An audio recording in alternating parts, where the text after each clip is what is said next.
basic settings after battery change. Just gonna turn on the lights so you guys can see.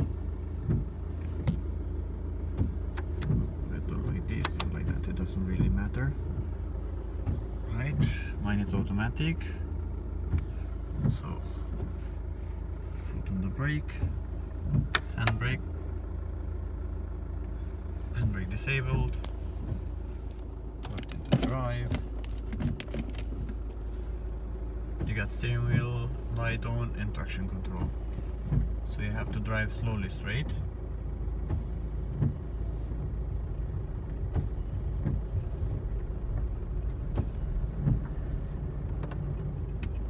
And job done. You don't really have to do it all the way left. Hold.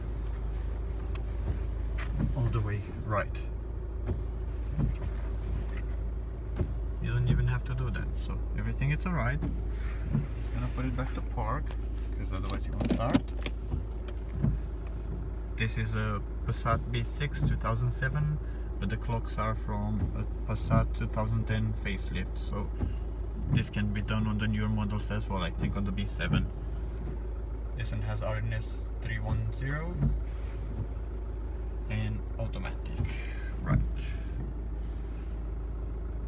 Just for you guys to see, I'm just gonna shut it down. Right, off. We'll say that we're leaving out of the car, but we're not.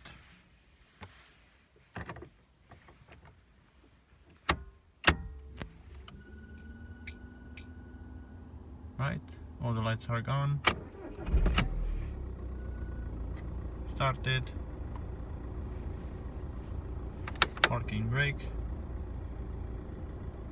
And job done. You can drive the car no problem now.